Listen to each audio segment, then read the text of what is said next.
তো আজও চলে এসেছি সকাল সকালে একটা নতুন ভিডিও নিয়ে। তো চলে এসেছি আমরা গোডাউন থেকে মাল বার করে চলে যাব দোকানে। তো দোকানে চলে এসেছি। তো প্রথমে ফ্রেমটা বানিয়ে নিব, তারপর ফ্রেমটার ভিতরে যেগুলো লাগে বার সেগুলো ভরে নেওয়া হয়ে গেছে। এবার স্ক্রুটা টাইট করে ফ্রেমটা করা হয়ে গেছে কমপ্লিট। হ্যাঁ, আর আজকে তোমাদেরকে দরজাটা আগে দেখানো হয়নি, তো এই দরজাটা তৈরি হবে। তো অনেকটাই কাজ এগিয়ে গিয়েছে। তো চলো এবার পাল্লাটাকে তৈরি করতে হবে। তো পাল্লাটা তৈরি করা হয়ে গিয়েছে। তো দরজাটা কেমন লাগছে তোমরা সেটা কমেন্ট করে জানাবে। তো এই দরজাটা আজকে লাগাতে যাবো আমরা ঝিলুতে। তো চলো মাল পাঠিয়ে দিয়েছি, এবার আমরা কিছু খেয়ে নিয়ে চলে যাব কাজের উদ্দেশ্যে। তো চলে যাই কাজের সাইডে।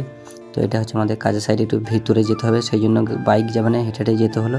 তো এটা হচ্ছে কাজের সাইড। তো ফ্রেমটা বসানো হয়ে গিয়েছে। তো চলো একটু পানি খেয়ে নিলাম, প্রচণ্ড গরম, সেই জন্য একটু দাঁড়ানোর পর দরজাটা কমপ্লিট করা হয়ে গিয়েছে। তো কমেন্ট করে জানাবে যে দরজাটা কেমন লাগছে। আবার যন্ত্রপাতি গুটিয়ে চলে এলাম গাড়ি নিয়ে। তো আজকে শুক্রবার, সেই জন্য তাড়াতাড়ি বাড়ি চলে এসেছি। তো এখানেই মিনি ব্লগটা শেষ করলাম।